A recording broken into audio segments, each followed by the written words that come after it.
Bigyan pagkatawang sa ating beloved order preacher, Nilo Miranda. Praise the Lord. Amen. Praise the Lord. God bless po ating beloved ko, Preacher Brother Robert. Magampukit ang tanan, Mike. So on, let us pray. Hallelujah. Dakilang Diyos na makapangyarihan sa lahat, Ama banal, sa pangalan mo, amin dakilang Diyos, mahal na Panginoong Yesus, pinupuri ka namin, pinapasalamatan ka namin muli sa gabing ito, Diyos, sa magang ito.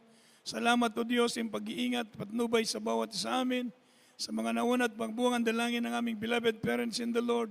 Patawarin mo kami, dakilang Diyos, mahal na Panginoon, sa aming mga pagkukulang at alisin mo ng mga sagabal lang sa aming pagkikinig sa iyong banal na salita. Langisan mo ang banal na salita, O Diyos. Ikaw po magpala sa aming kalagitnaan and bind the power of darkness, entrance cast out in Jesus' name. Amen and amen. Praise the Lord. Purihin po ang ating mabait na Diyos, maminamahal, tayo makabalik sa ating upuan. At una't higit sa lahat, ang pinakamataas na papuri, paglulahati, pagdadakila, pagsamba, pagparangal, ay tangi sa ating dakilang Diyos, ang ating pinakamamahal na Panginoong Yesus. At tayo nagbibigay ng dobleng paggalang sa ating beloved parents in the Lord. We acknowledge to give double honor, respect, our dearly beloved parents in the Lord. Praise the Lord. Sa kanilang beloved children at sa ating lahat mga minamahal, isang pinagpalang umaga sa umagang ito. Everybody say, praise the Lord. Tayo po mga minamahal ay makinig ng banal na salita ng Diyos. Amen. Ating buksan din banal na kasulatan mga minamahal. Praise the Lord. Dito po tayo ating pag-aralan sa umagang ito. Itong tinatawag na commitment. Praise the Lord. Kindly open your Bible from the book of... Dito muna tayo sa Matthew chapter 4, verse 19 up to 20. Palihog, praise the Lord. Luke chapter 14, verse 26 up to 28. Luke 14, 26, 28. From the Luke chapter 14, verse 26 to 28. Praise the Lord. If any man come to me and hate not his father and mother and wife and children and brethren and sisters, yea, and his own life also, he cannot be my disciple. And whosoever doth not bear his cross and come after me cannot be my disciple. For which of you, intending to build a tower, sitteth not down in first and counted the cost, whether he have sufficient to finish it? Amen. Praise the Lord. Dito po sa aklat ng Lucas, Kapitulo 14, ang talatay 26 hanggang 28. Sa 26, kung ang sinumang tao'y pumarito sa akin at hindi napupo sa kanyang sariling ama at ina at asawang babae at mga anak at mga kapatid na lalaki at mga kapatid na babae, oo, at pati sa kanyang sariling buhay man, ay hindi siya maaaring maging alagad ko. Sa 27, sino mang hindi nagdadala ng kanyang sariling krus at sumusunod sa akin, ay hindi maaaring maging alagad ko. Sa 28, sapagkat alin sa inyo at kung ibig magtayo ng isang moog, ay hindi muna uupo at tatayahin ang halagang magugugol kung mayroong maipagtatapos. Everybody shout, praise the Lord. Palapakan po natin ang malakas sa ating mahal na Panginoon. Sa umagang ito, mga minamahal, ating pag-aaralan ng salita ng Diyos patungkol sa tinatawag na commitment. Amen. So, mga minamahal, ang commitment, mga minamahal, ito po ay pangako natin sa mahal na Panginoon. Everybody say amen. So, the word commitment, mga minamahal, tinatawag na an agreement or pledge to do something in the future. Ever say amen. Ito po ay pangako na gagawin natin. So bilang mga anak ng Diyos, tayo po ay merong commitment sa mahal na Panginoon. Ever say amen. So ang sabi po ng Biblia, mga commitment to God, mga minamahal, requires a wholehearted, ever say amen, a wholehearted decision. Ang commitment na sa Diyos ay nangangailangan po ng tinatawag na buong puso, mga minamahal na desisyon. Ever say amen. So, magkaroon tayo ng tinatawag na wholehearted decision. commitment natin sa mahal na Panginoon. Buong puso, tayo po mga minamahal ay magkaroon ng desisyon na maglingkod tayo sa Diyos. Everybody say amen. Amen. So sabi po ng ating nabasa mga minamahal, sundan mo natin ang Exodus chapter 24 verse 3 bago natin i-explain mga kapatid. From the book of Exodus chapter 24, verse 3. And Moses came and told the people all the words of the Lord, and all judgments, and all the people answered with the voice, and said, all the words which the Lord has said will we do. Dito po sa aklat ng Exodo, Kapitulo 24, ang talatay 3. At lumapit si Moses at isinaysay sa bayan ang lahat ng mga salita ng Panginoon at ang lahat ng mga palatuntunan. At ang buong bayan ay sumagot ng paminsan at nagsabi, lahat ng mga salita na sinilita ng Panginoon ay aming gagawin. Amen. Everybody say amen.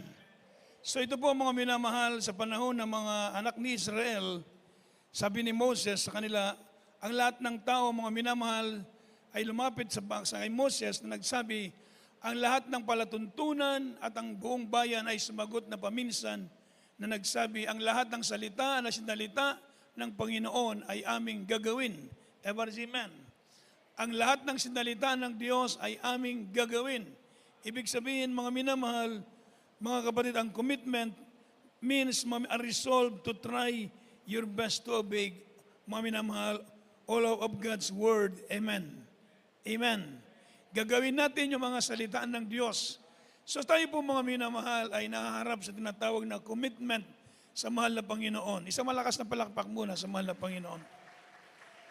Ang bawat isa sa atin mga minamahal, ulitin ko po, magkakaroon tayo ng commitment sa Diyos, hindi sa tao. Everybody say amen. Hindi porke may nakakita, doon ka gagawa. Hindi. Ang paglilingkod sa Diyos, may nakakita o wala, commitment kang gagawin mo ang kalooban ng Diyos. Everybody say amen. Gagawin natin ang kalooban ng Diyos, mga minamahal sa buhay natin. Yan ang ating commitment ngayon sa mahal na Panginoon. Everybody say amen. So kahit saan man ka pumunta, pag Kristiyano ka, gagawin mo ang kalooban ng Diyos. Everybody say, praise the Lord. Nagkaroon tayo ng gawain sa dako ng Singapore, mga minamahal. Noong una walang gawain doon. Sa dako ng Hong Kong, sa dako ng Australia. Ang istorya mga minamahal sa dako ng Singapore, walang gawain. Pero yung isang choir member, every Sunday, suot-suot niya yung kanyang uniform at doon siya umiikot sa may plaza, yung mga Pilipino na nag-iipon doon. Ang kanyang purpose, para may makakita sa kanya. Ever see amen. So mga minamahal, isang araw, habang siya naggumagala doon, naka-uniform, hinabol siya ng isang kapatiran. Ang sabi niya, sis, meron tayong gawain dito. Saan ang gawain? Sabi niya, wala tayong gawain. Sabi niya, ba't ka naka-uniform? Dahil araw ng linggo, inahanap ko ang mga kapatiran. Ever say, praise the Lord. Ever say, praise the Lord. So commitment to God means not hiding your faith. Ever say amen? Amen.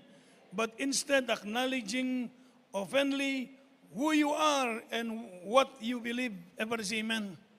Ano ka? Sino ka? Yan ang commitment natin sa Diyos. Huwag nating itago ang ating pananampalataya. Kahit nasa gitna tayo ng mga taong hindi mananampalataya, ba't sasabihin nila, ba't hindi ka nagmumura? Hindi tayo pwedeng magmura kay bawal sa atin. Ever say, praise the Lord. Bakit tayo nakasuot ng may kabanalan? Dahil yun ang kalooban ng Diyos sa buhay natin. Ever say amen? Ever say amen? Yun ang commitment natin sa mahal na Panginoon. Ever say amen? Committing to God means not hiding your faith. Ever say amen? Huwag mong itago na ikaw ay daga Jesus Miracle Crusade International Ministry. Ever say amen? Sa dako ng Australia, nagkaroon ng gawain doon sa dako ng Perth. Isang nating kapatiran ang pumunta doon. Ang sabi niya, napakalungkot dahil walang gawain. Pero hindi siya nagsawa. Dala niya ang placard. Yung placard, bit-bit niya yung placard. Pupunta siya kung saan may mga Pilipino. Jesus Miracle Crusade International Ministry. Yung kanyang sasakyan, pinuno niya ng sticker ng Jesus Miracle Crusade. Isang araw, dumaan siya, nakita siya ng kapatiran, naghahanap din ng gawain, hinabol siya mga minamahal. Tinanong saan ba ang gawain? Sabi niya, walang gawain, hanggang sila nag-ipon-ipon, naging 4. Ever say, praise the Lord. Amen, sa bahay lang sila. So mga minamahal, ganun ang umpisa ng ating gawain, ever say amen. So kung tayo committed tayo mga minamahal sa mahal na Panginoon, gagawin natin ang kalooban ng Diyos, hindi natin itago ang ating pananampalataya, ever say amen. Ever say amen. Ipakilala mo na ikaw anak ng Diyos. Tayo ilaw ng sanlibutan, ever say amen. Tayo ang asin ng mundong ito. Ibig sabihin, iba tayo. Mga minapakita natin na taga Jesus Miracle Crusade tayo. Tayo naman mananampalataya ng mahal na Panginoon. Ito ang kalooban ng Diyos para sa atin. Huwag mong itago ang iyong pananampalataya. Huwag mong itago ang iyong ilaw. Ipakita mo sa mga dla na ikay pinagpala ng ating mahal na Panginoon. Everybody say, praise the Lord. Dahil dyan kikilos ang kapangyarihan ng Diyos. Everybody say, amen. Ganon din sa dako ng Hong Kong, yung ating mga pioneering church. Sa dako po ng Qatar, galing ako din ng Qatar, mga minamahal. Ganon din sila na umpisa. 3, nandoon sila sa Qatar, nandoon sila. Nagpipising sila. Nag-aalala sa may araw ng linggo, dapat nandoon tayo sa gawain sa Pilipinas, naghahakot ng kapatiran dahil yung trabaho natin sa Pilipinas. Ba't nandito tayo ngayon? Sabi niya, maghayo tayo. Nagsimula sila sa 4, ever see man. Kaya minsan kung mag-preach ang preacher online, sabi ng preacher, pakikot nga yung camera, hindi nila maikot-ikot dahil 4 lang sila. Amen. O ganun umpisa. 4 sila. Pagkatapos magsimula na yung 4, aalis yung isa, sunduin yung isa, 2 lang sila. Siya nagpapaawit, yan may harap. 2 sila nagharapan. Mga minamahal, darating yung 2. Ganon din sa dako ng Vancouver. Nung ako nag-opening kami sa Vancouver, mga minamahal, galing ako ng Grand Ferry, nagbiyaya ako ng 30 hours. Mga minamahal, pumunta ng Vancouver. Ganon din sa umpisa. Minsan yung sister, pag dumating sa bahay-sambahan, i-open yung TikTok, i-open yung speaker at saka yung mixer. Umpisahan na niya ang gawain. Mag-MC na siya, nag-isa lang siya. Wala siyang kasama. Nag-MC na siya. Pagkatapos, magpaawit na siya. Wala siyang kasama hanggat may dumating na isa, may dumating na naman isa, may dumating na naman isa. Ganon umpisa. Huwag nating, hindi nila tinago ang pananampalataya, kaya hanggang ngayon pinanghawakan sila ng ating mahal na Panginoon. Dahil sabi ng Biblia, if you love me, sabi ng Biblia, I love them that love me. Ever say amen? Kung ibigin mo ang Diyos, ibigin ka ng ating mahal na Panginoon. Isa mo na malakas na palakpak para sa mahal na Panginoon. Sabi nga po, when you are committed to God, He is committed to watching out for you. Ever say amen? And caring for you. Kung ikaw ay committed sa Diyos, iingatan ka ng Panginoon. Romans, dito muna tayo sa Psalm 31:23 muna. 31:23 ng Psalms. Kindly. Psalm 31:23. From the book of Psalms chapter 31, verse 33. 23.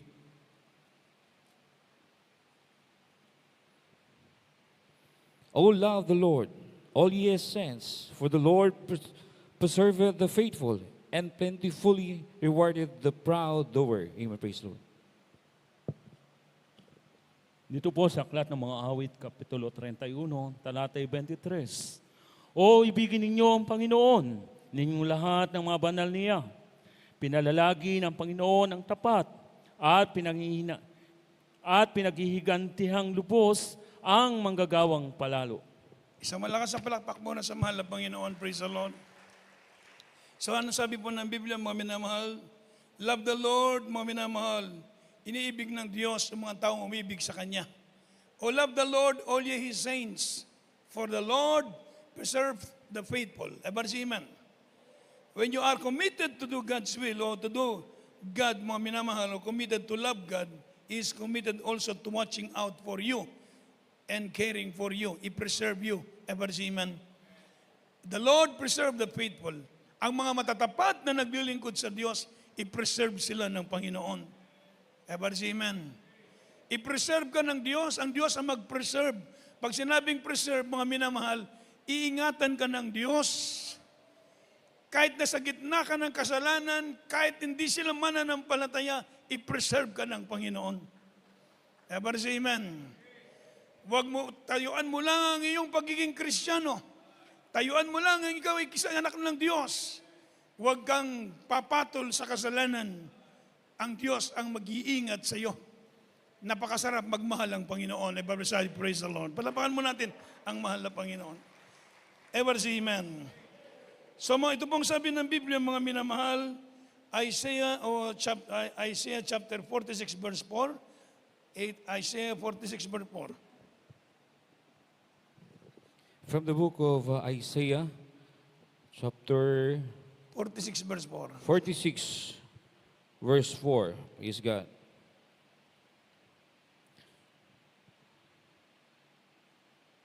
From the book of Isaiah, chapter 46, verse 4.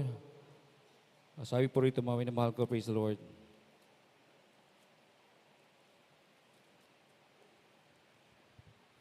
And even to your old age, I am He.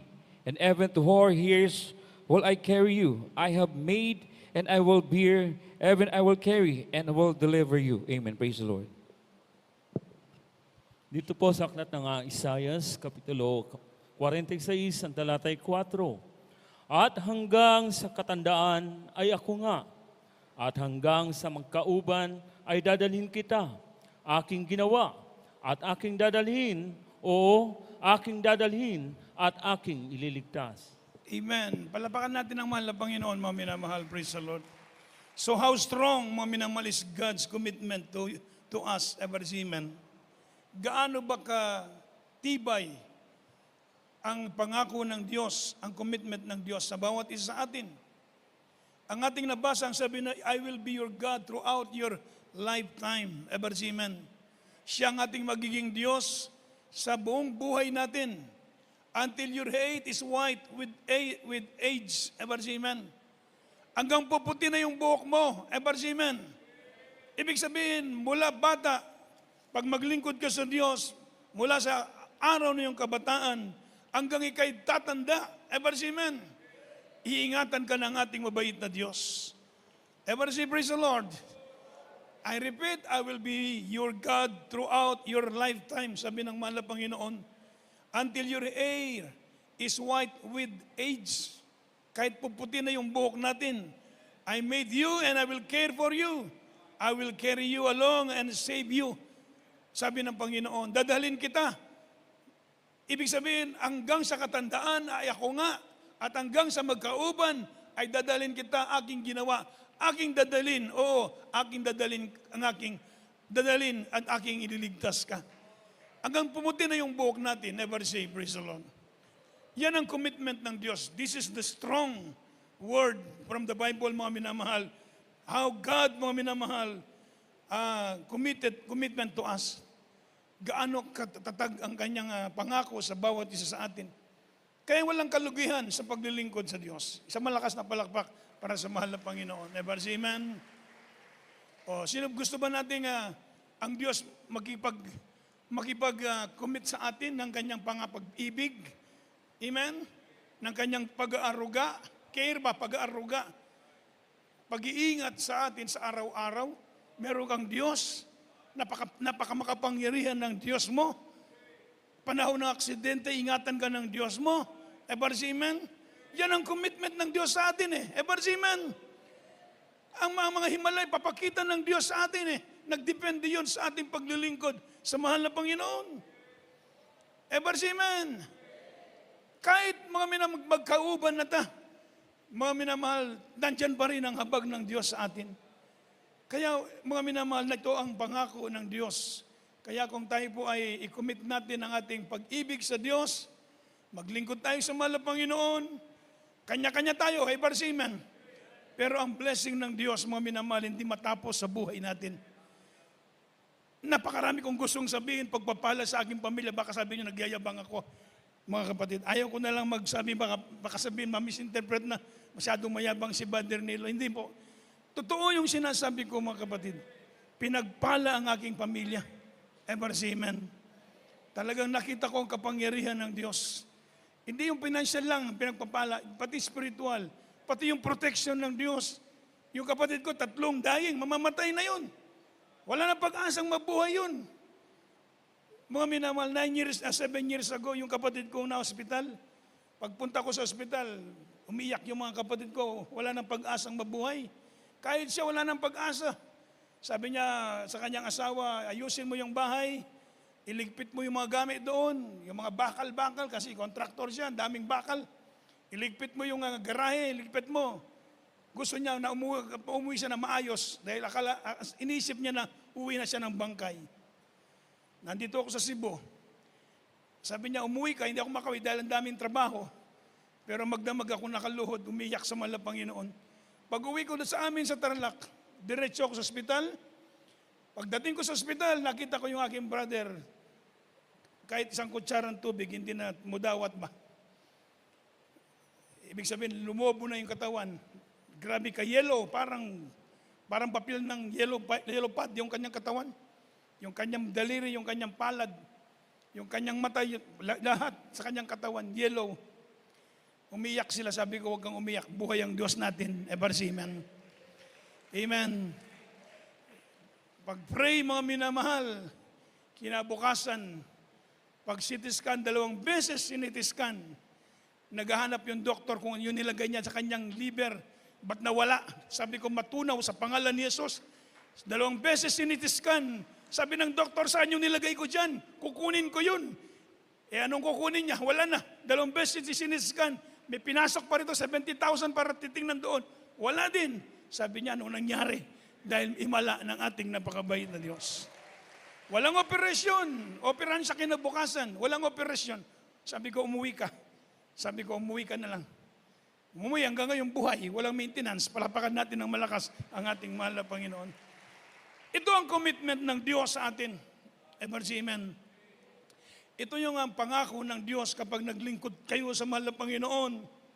Mga minamahal, ito ang commitment ng Diyos sa atin. Kaya napakaraming pagpapala, napakaraming himala. Preachers meeting sa Cavite. Pagkatapos ng preachers meeting, umabot kami ng madaling araw.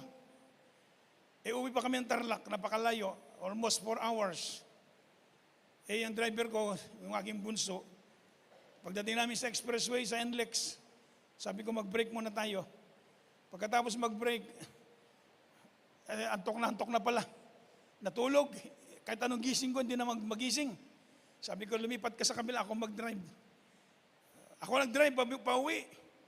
Mga minamahal, pagdating namin doon sa amin, malapit na lang kami. Ako naman nakatulog sa manibela. Nakatulog ako sa manibela, merong gumising sa akin. Ninakaw ko na yung lane. Ang dami ng mga trailer, mga minamahal na aking kaharap.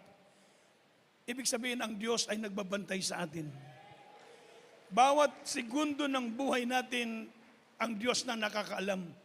Dahil kinumit mo ang buhay mo sa Diyos, i-commit ng Diyos ang biyaya, habag niya para sa iyo. Ever say, praise the Lord. Yan ang sabi ng Biblia. Sabi ng ating nabasa, I will be your God throughout your lifetime. Siya ang ating magiging Diyos sa buong buhay natin kapag i-commit natin ang buhay natin sa Panginoon. Sinong hindi matutuwa? Ever say amen. Sino bang hindi magagalak ang Diyos ang iyong gabay? Ever say amen. Siya ang patnubay sa iyong buhay. Siya ang may-ari ng iyong buhay. Bawat segundo, minuto ng iyong buhay, nakatingin siya sa iyo. Ever say amen. Totoo ang Diyos, hindi naman ito kwentong barbero. Ever say amen. Talagang may Diyos na lumalang sa langit, sa lupa, may Diyos na nakatingin sa atin. Ever say, praise the Lord. Kaya mga kapatid, talagang napakabait ng Diyos. So another thing, sabi po ng Biblia, Matthew chapter 10, nabasa na ba natin? 32 to 33. From the book of Matthew chapter 10, verse 32 and 33. Whosoever therefore shall confess me before men, him I will confess also before my Father which is in heaven. But whosoever shall deny me before men, him will I also deny before my Father which is in heaven. Praise the Lord. Ang Ebanghelyo ayon kay Mateo, Kapitulo 10, talatay 32 hanggang 33. Sa 32, Kaya't ang bawat kumikilala sa akin sa harap ng mga tao, ay kikilalanin ko naman siya sa harap ng aking Ama na nasa langit. Sa 33, datapwat sino mang sa akin na magkaila sa harap ng mga tao, ay ikakaila ko naman siya sa harap ng aking Ama na nasa langit. Amen. So maliwanag po ito mga kapatid. Diba? Amen. Kung kilalanin mo ang Diyos, sa harap ng tao dito, kikilalanin ka din ng Diyos pagdating doon sa langit. Pag sumalit kung ipinpagkaila mo ang Diyos dito, ipagkaila ka niya rin dito sa kanyang mga anghel sa langit. Amen. So ulitin ko po, commitment to God means not hiding your faith. Amen. Ibig sabihin, pakilala mo dito, huwag kang mahiya, taga Jesus Miracle Crusade ka. Amen. Amen. Sabi po ng banal na kasulatan, commitment to God means that you must trust Him to lead you and do what is best for you. Proverbs 3 verse, Psalm 37 muna tayo, 5 to 6, and Proverbs 3 up to 5, verse 5 to 6 only. From the book of Psalms chapter 37, verse 5 and 6. Commit the way unto the Lord, trust also in Him, and He shall bring it to pass. And He shall bring forth thy righteousness as the light, and thy judgment as the noonday. Amen. Praise the Lord. Proverbs chapter 3, verse 5 and 6. Trust in the Lord with all thine heart, and lean not unto thine own understanding. In all thy ways acknowledge Him, and He shall direct thy paths. Praise the Lord.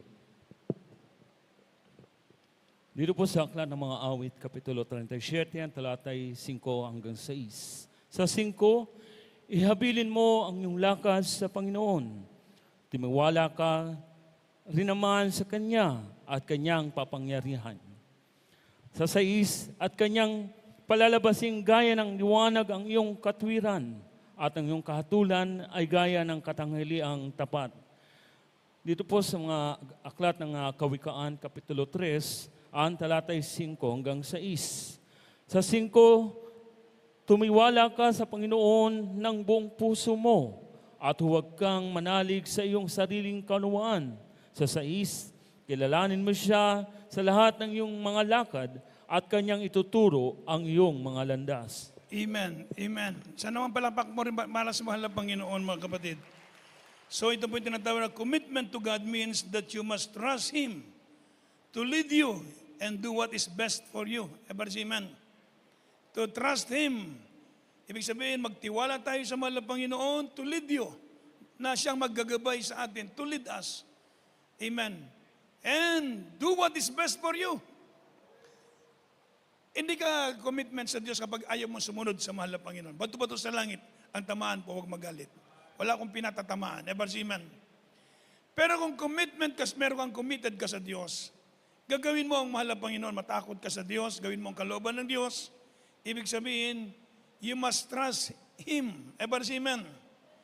You must trust Him to lead you. Na ang gagabayan ka ng Diyos and do what is best for you.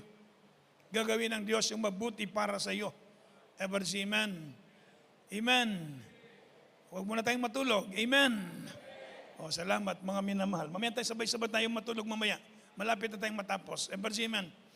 So mga minamahal, ito po yung sinasabi ng banal na kasulatan na magtiwala tayo sa mahal ng Panginoon, trust in the Lord with all your heart, and do not depend on your own understanding.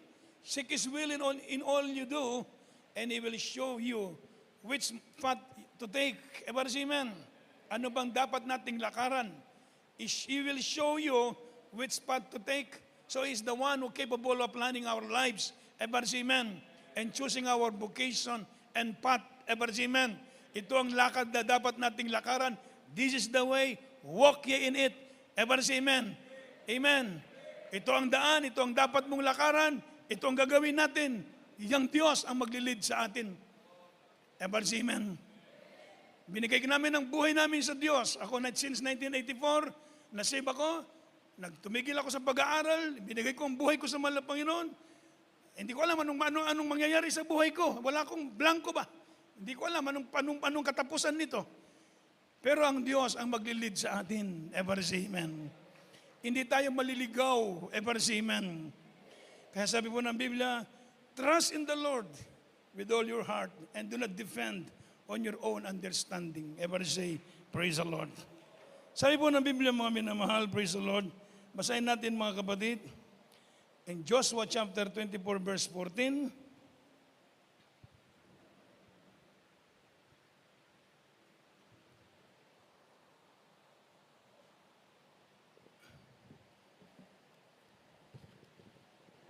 From the book of Joshua, Chapter 24 verse 14. chapter 34, verse 14. Praise God.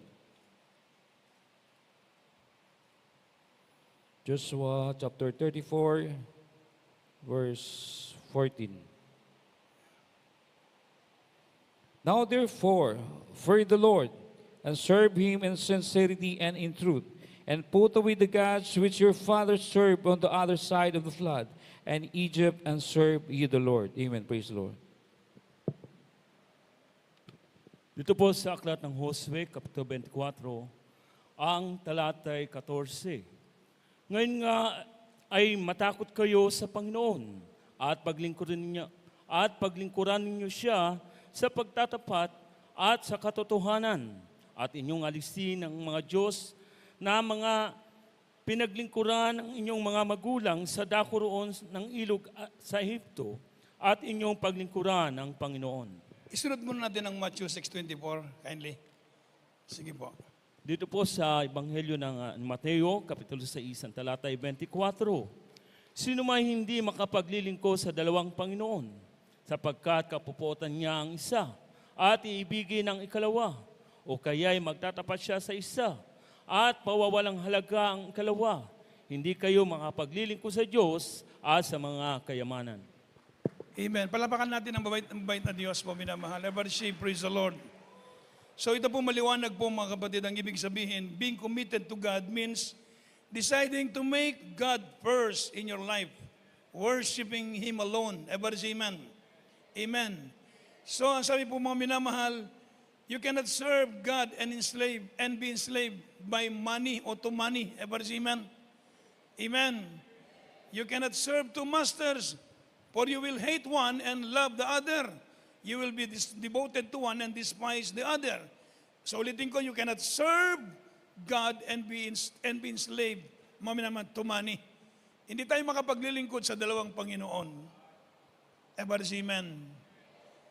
Nung ako'y tawagin ng Diyos bilang manggagawa, habang ako'y nag-aaral, nag-pray ako sa mahal na Panginoon. Sabi ko, mahal na Panginoon, tinatawag mo ba akong maging worker o hindi?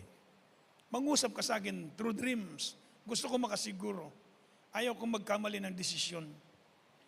Yun panaginip ko na merong lubid papunta sa kabila. Lilipat ako sa kabilang Pampang. Sa kabilang Pampang sa amin, Pampang. Tagalog kasi Pampang. Sa kabila. Pag sinabing Pampang sa kabila, hawakan ng lubid, tatawid ka sa magitan ng lubid. Halimbawa, ganito, merong lubid, magaling ka doon, papunta ka doon. Lubid ang gagamitin mo, palipat. Abang ako'y sa aking panaginip, merong pera yung aking kamay. Merong papel, merong barya. So pag awa ko ng lubid, hindi ko mahawakan yung lubid, hindi ako makatawid dahil may pera. So bigla akong nagising, sabi ko, malapay na, ano bang ibig sabihin ng aking panaginip? Naginuktok ko ba? Pagkatapos naalala ko po ang sabi ng Biblia, you cannot serve God and be enslaved to money. Ever say amen. So hindi pala pwede, you cannot serve to master at the same time. So kailangan bitawan mo yung pera. Bitawan ko yung pera para makatawid ako. So nabuo na yung aking desisyon. Hindi ako para sa eskwela, para sa Ginoo ako. Ever say amen. So iniwanan ko yung aking pag-aaral. Doon ako nag-draft sa aking pag-aaral at nag-full-time ako bilang manggagawa sa mahal na Panginoon. Ever say praise the Lord. Dahil yun ang mensahe ng Diyos sa akin. Mahirap buyan ng kwarta, tinuod kini. Ever say amen. Amen. Di man ko na mabuhin way kwarta. Tinuod ba? Amen. Pero kapag Diyos ang pumili sa iyo, hindi ibig sabihin walang kwarta. Ibig sabihin, unahin mo ang mahal na Panginoon. Ever say praise the Lord. Dahil yun ang pinapagawa ng Diyos sa iyo. Ever say amen? So you cannot serve, mga minamahal, to master at the same time. For you will hate one and love the other. Hindi ibigin mo ang isa at kamuhihan mo ang isa. O either mag-devoted ka sa isa at i-despise mo yung isa. Ganun po ang paglilingkod sa Diyos. Naintindihan ko, ang planong ito ay plano ng Diyos sa buhay natin. Palapakan natin ng malakas ang ating mahal na Panginoon. Everybody say, praise the Lord. Sabi po ng Biblia, so, being committed to God means deciding to make God first in your life. Everybody say, amen. Another thing, commitment is being willing to accept the sometimes painful consequences of obedience to God. Merong kasamang sakripisyo minsan. Ever say amen? Kaya sabi ng Daniel chapter 3, mga minamahal, sabi ng ating banal na kasulatan, kung hindi kami ligtas ng Diyos, hindi kami luluhod sa ribulto. Ever say amen? So ganito minsan merong ganito mga pangyayari. Meron mga painful consequences of obedience to God. Ever say amen? Medyo merong problema. Minsan, hindi naman problema. Ibig ko sabihin ba, merong talagang challenging ba na susubukan ang ating pananampalataya. Ever say amen? Amen. Maglingkod ba, magtapat ba tayo sa Diyos o hindi? Sabi nga, commitment is being willing to accept the sometimes painful consequences of obedience to God. Kaya sabi ni Daniel noon, kung hindi kami liligtas ng Diyos, hindi kami luluhod sa ribulto. Ever say amen? Merong ganun. Ever say amen? Another thing, mga minamahal, kindly Romans 12:1-2. Pakibasa mo natin ang Romans chapter 12, verse 1 and 2. From the book of Romans chapter 12, verse 1 and 2. I beseech you, therefore, brethren, by the mercies of God, that you present your bodies as a living sacrifice, holy, acceptable unto God, which is your reasonable service. And be not conformed to this world, but be ye transformed by the renewing of your mind, that ye may prove what is the good and acceptable and perfect will of God. Amen. Praise the Lord. Dito po sa aklat ng mga Roma, Kapitulo 12, talatay 1 hanggang 2. Sa 1, kaya nga, mga kapatid, pinamamanhik ko sa inyo, alang-alang sa mga kahabagan ng Diyos, na inyong hirap ang inyong mga katawan na isang hahing buhay, banal, nakayaya sa Diyos, na siya ninyong katampatang pagsamba sa Diyos, at huwag nga kayong magsiayon sa sanlibutan ito, kundi mag-iba kayo sa pamamagitan ng pagbabago ng inyong pag-iisip, upang mapatunayan ninyo kung alin ang mabuti at kaayaya at lubos na kalooban ng Diyos. Amen. Everybody say amen. So ulitin ko po, commitment, mga is more than intellectual, tinatawag intellectual agreement. Everybody say amen. It involves, mga minamahal, tinatawag na a sacrificial giving of your whole life, whole self. Ever say amen? So ikit pa ito, mga minamahal, tinatawag na intellectual agreement.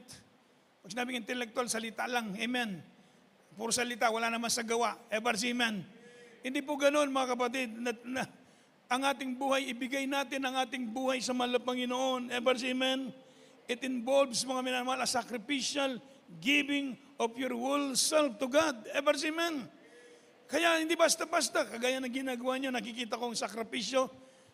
Nandun kayo galing syudad, pupunta rito. Ilang oras kayo makarating bago makarating dito. Pagkatapos, magdamag tayo ngayon hanggang umaga pa. Hanggang mamayang alas 3, uwi pa kayo sa inyo. Talagang maisip ko, napakasakripisyo talaga ng ating paglilingkod sa Panginoon. Ever say amen? Hindi ito mga minamahal drama. Hindi acting. Ever say, praise the Lord. Palapakan mo natin ang mahal na Panginoon. Ever say, amen. Talagang tagos galing sa ating kinabuturan ng ating puso, ang ating paglilingkod na ito. Pero mga nakikita ng Diyos ang bawat isa sa atin. Ever say, amen. Nakikita ng Diyos yung ating ginagawa. Nakikita ng mahal na Panginoon yung mga sakripisyo ninyo. Yung inyong pagtitiis dahil sa paglilingkod sa Diyos. At ang Diyos ang nangako, He is not unrighteous to forget your love to Him or your labor, amen, to show your love and labor to Him. Ever say, amen. Hindi hiwi ang Diyos para kalimtan niya ang atong mga mayong buhat. Ever say, praise the Lord. Ang mahal na Panginoon, mabait ang Diyos sa atin. Ever say, amen. Puno ng habag ang Diyos sa atin, mga minamahal. Amen. Nandiyan ang Diyos, awang-awa sa atin, lugod na lugod ang ating mahal na Panginoon. Sabi nga ng ating beloved pastor, lugod na lugod ang Diyos kapag nakita ng Diyos ang sakripisyo tayo. Hindi ito maintindihan ng mga taong sanlibutan para sa kalakabaliwan nito. Pero ito ang nasa banal na kasulatan, ito ang kalooban ng Diyos dahil sa ating pananampalataya sa ating mahal na Panginoon. Amen. Kaya lahat ng masakit na salita, tinatanggap natin pag-alipusta sa ating pananampalataya, persecution, amen, mga ill word na masakit na salita na binabato sa atin dahil sa ating pananampalataya. Pero mga minamahal, tandaan ninyo, pagdating ng araw, may Diyos na magsusulit sa bawat isa sa kanila. Amen. Amen. Meron tayong Diyos na pagsusulitan ng ating gawa. Lahat tayo harap sa hukuman ng Diyos na magbibigay sulit sa mahal na Panginoon. Kaya hindi kalugihan ang ating ginagawa paglilingkod sa Diyos. Ulitin ko po, walang kalugihan sa paglilingkod natin sa Diyos. Everybody say, praise the Lord. Minsan pinag-aaralan ko, nakita ko mula yung mga kasama ko noon, 1984, naglingkod kami sa Diyos, mga kabataan kami, mga bunga. Ngayon nakita ko may pamilya, may kanya-kanya na silang pamilya, may mga apo na sila. Nakita ko ang asenso ng kanilang buhay. Pinagpala yung kanilang mga anak. So nakita ko lahat ng kumilala sa Diyos, naglingkod sa mahal na Panginoon, nakita ko inayos ng Diyos ang buhay nila. Hanggang ngayon, buhay pa sila. Samantala yung mga kapitbahay namin, ng mga kabarkada ko rin dati nung araw, unti-unti nang nalalagas, nawawala. Kinukuha na sila. Nakita ko iba ang blessing nang naglilingkod tayo sa mahal na Panginoon. Everybody say, praise the Lord. Amen. Kaya itong ating pananampalataya, ingatan natin ang maigpit ang ating pananampalataya. Hindi tayo madaya, hindi tayo mahulog sa tukso, hindi tayo magkasala sa Diyos, hindi tayo ipagpalit ang iyong pananampalataya sa mahal na Panginoon. Magpatuloy lang tayo ang mahal na Panginoon mag-aayos ng buhay ng bawat isa sa atin. Everybody say, praise the Lord. So another thing, being committed to God means supporting God's work with your time, talents, and treasure. Kasama po yan. Nagbibigay kayo, yung mga talento nyo ginagamit sa gawain, yung mga nagpapagamit kayo sa malapit bilang war member, youth choir, finance choir, adults choir. Amen. Kasama po yan sa pag-commit natin ng ating buhay sa mahal na Panginoon. Everybody say amen. And the last, being committed to God means living a lifestyle of holiness and integrity while doing good. Mga minamahal, sabi po ng banal na kasulatan, everybody say amen. So ulitin ko po mga minamahal, no harm to others and seeking justice for the oppressed. Being committed to God means living a lifestyle of holiness and integrity while doing good. So iningatan natin ang ating buhay, ito'y kalugod-lugod sa mahal na Panginoon. Everybody say amen. Amen. So lahat ng gustong i-commit ang buhay sa Diyos, magsabi ng praise the Lord. This is the condition. Everybody say amen. This is the tinatawag na disciple cost. If you want to be a disciple, sabi ng Biblia, you must take up your cross, you must deny yourself, and follow me. Everybody say amen. Merong sakripisyo, totoo, pero may pagpapala ang Diyos sa buhay natin. Everybody say, praise the Lord. Mga minamahal, hindi kalugihan ang paglilingkod sa Diyos. Amen. Pagpapalain tayo ng mahal na Panginoon at ayusin ng Diyos ang buhay ng bawat isa sa atin. Isang malakas na palakpak para sa mahal na Panginoon at tayo tumawid sa ating mahal na Panginoon at tayo po'y tumayo, mga minamahal. Praise the Lord. Nawa ang ating aralin sa umagang ito ay maging gabay natin sa ating paglilingkod sa Diyos. I-commit natin ang ating buhay sa mahal na Panginoon. Ever say amen. Ibig sabihin, ito ang ating pledge at ang ating promise sa ating mahal na Panginoon na maglilingkod tayo sa Diyos. Saan man dalhin ang buhay ko, hindi ako makaindi sa iyo, sabi ng awitin. Hindi tayo makaindi sa kalooban ng Panginoon. Tayo mawit sa mahal na Panginoon.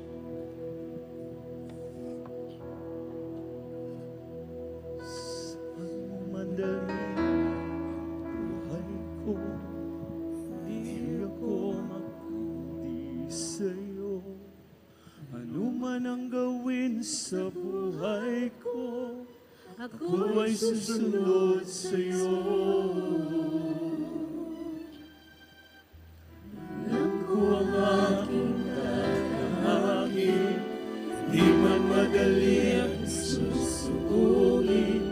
Alam kong ika'y naghihintay sa akin, pagpapahingayin sa iyong piling. Pagpapahingayin sa iyong piling. At sasabihin ko ang kabutihan mo. Ikaw ang Diyos na di nagpapabaya mula pa sa simula. Sa'yo'y nakita ko buhay at pag-asa. At ako ay may buhay na walang hanggan. At ako ay may buhay na walang hanggan. Sabihin mo at aking susundin lahat ng iyong mga pamalaki, at aking itong pagyayamanin, padya't mahal ka sa akin. Jesus, mahal ka sa akin. At sasabihin ko ang kabutihan mo. Ikaw ang Diyos na di nagpapabaya mula pa sa simula. Sa'yo'y nakita ko buhay at pag-asa. At ako ay may buhay na walang hanggan. At sasabihin ko ang kabutihan mo. Ikaw ang Diyos na di nagpapabaya mula pa sa simula. Sa'yo'y nakita ko buhay at pag-asa.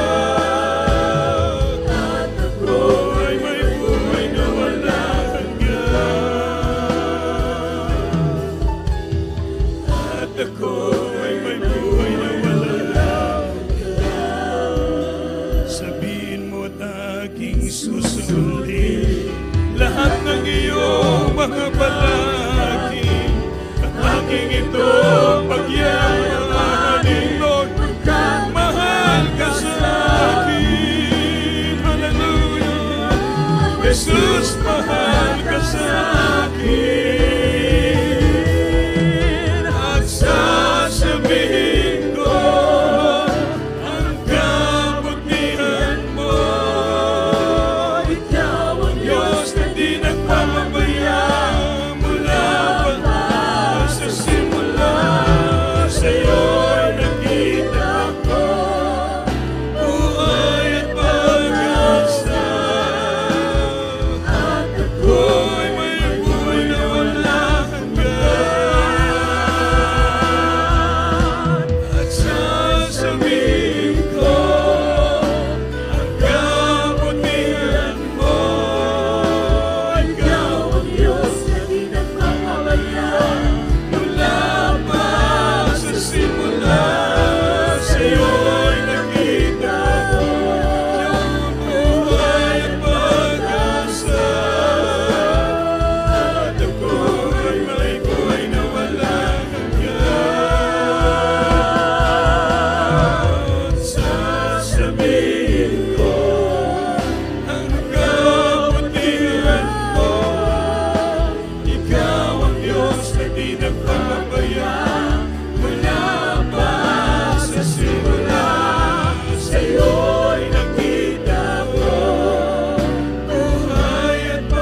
ito. Tayo pong lahat ay ito.